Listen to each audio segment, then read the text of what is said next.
work with employees. So. All right, for our brand strategy, new product innovations and improvement are going to be adopted when we enter into the new market. We also are going to base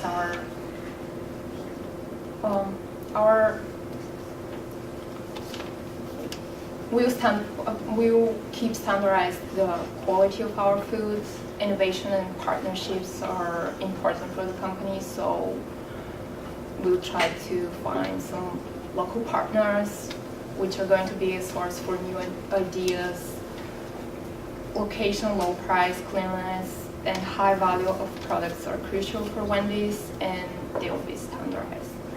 Some of our core values include high quality ingredients, fresh food made when you order it, friendly employees, food style variety, and other value options. Wendy's has been consistently introducing new sandwiches based on ongoing research and development, and its fresh food offerings has an aggressively competitive position in the market. A detailed, quick serve customer segmentation work, sales tracking, and a very detailed brand tracking study are crucial for the company. Wendy's needs to differentiate its products to accommodate customers' different tastes and preferences. Wendy's will continue to include its traditional burger offerings, but it will also include other variety of sandwiches with new types of bread, toppings, and meat. Another thing that will affect our brand strategy is the culture, including customer expectations, the waiting experience, the recruitment and behavior of service personnel.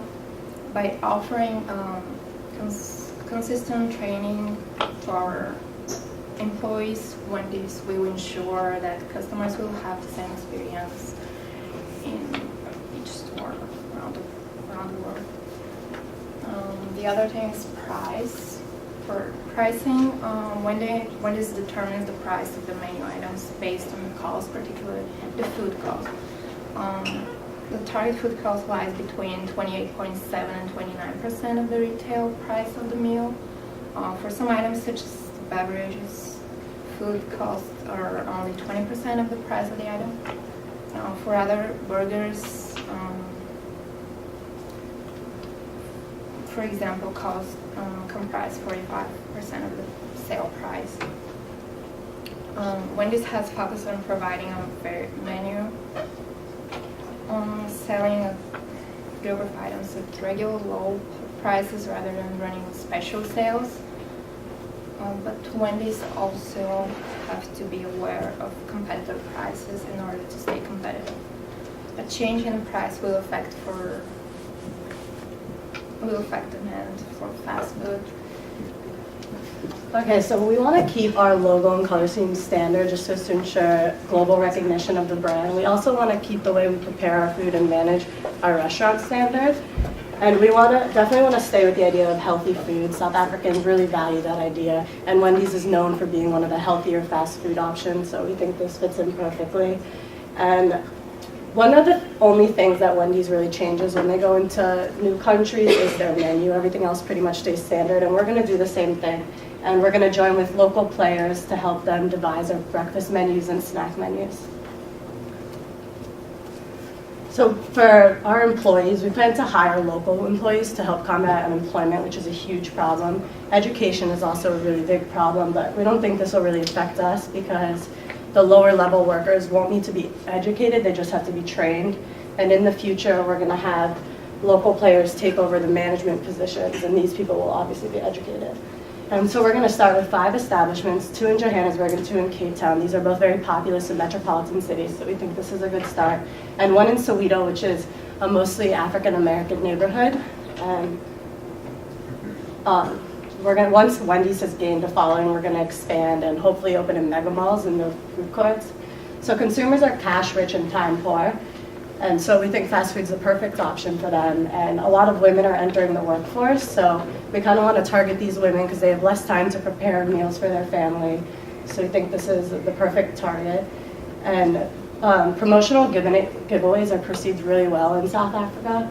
So we want to do a buy one, get one half off just to attract customers and get them familiarized with our products. And we also want to put toys in kids' meals and give deals for larger orders. And AIDS is a huge problem in South Africa. It affects 1 in 6 South Africans. So we definitely want to help promote the fight against AIDS, and we want to give a small percentage of each purchase to help find a cure. And we also want to join with a local cricket or rugby team. As we said before, KFC did this and it worked really well for them, so we want to follow in their footsteps. All right, thank you. Okay, All right. thank you. Let's now go to the questions, and if we can gather the group. All right, let's gather. Okay. Okay, so time for the questions. Sourcing of food seems to be a big deal in your entry strategy. You mentioned that you're probably going to start importing the beef from the U.S. Before you start locally sourcing it. Have you considered maybe like finding local suppliers before going actually into the market, or kind of riding on the bandwagon of maybe who like McDonald's sources from or something like that, to be able to keep the quality like high and consistent, yet it'll cut costs?